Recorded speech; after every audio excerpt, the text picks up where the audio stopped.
We go to Marley Kayden, host of Market on Close. Good morning, Marley. Good morning, Nicole. How are you? Talking about this downgrade, it's not necessarily as bad as it sounds. It's not a downgrade coming on anything really negative following that antitrust ruling that was generally viewed very positively by the street and the majority of the analysts who cover Google. So Phillip Securities did downgrade Alphabet to accumulate from buy, but they raised their price target. The price target is now $265. That's up from $235. The firm did say it views last week's judgment ruling positively, believes the restrictions that were given to Alphabet on Google will have limited impact on Google's product strength and its partner incentives. The analysts cited valuation concerns, though, as the reason for the downgrade following the sharp rally in its share price after that ruling came out.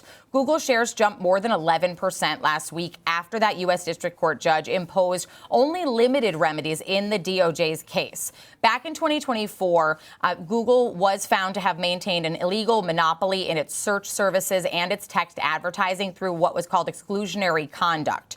So the most severe penalties which were sought by the DOJ were things like forcing the sale of the Chrome browser or having restrictions or a possible sale of its Android platform.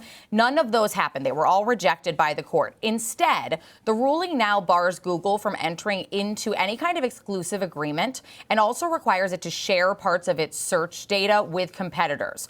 Google can also continue paying to have its products preloaded, but it cannot tie those payments or licensing agreements to any kind of exclusivity. So generally, investors felt that this was minimal consequences for the company. Phillips echoed that same sentiment despite this downgrade to what's considered a neutral rating or a hold rating.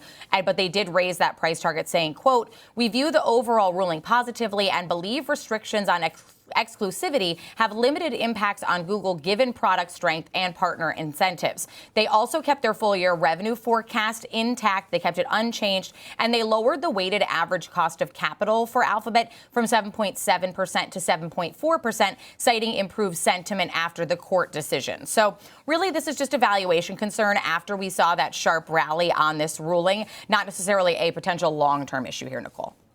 Yeah, understood. I mean, it's not all downgrades. I mean, there are some positive calls out there, too, no? Oh, there are certainly positive calls. 82.5% of the analysts who follow Google have it as a buy rating right now. Only 17.5% of them have them as a hold.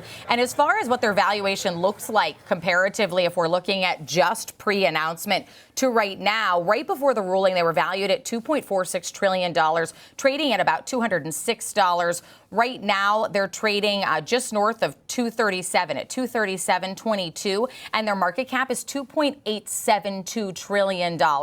In all the analyst notes I've seen, I haven't seen anyone say anything that says this has downside to Google. This ruling is negative for them for any reason. Yeah, and just quickly, against the other mega cap techs, we had one guest saying, look, if we start to see some seasonality or weakness in the market, we may trim some of our high beta names in mega cap tech.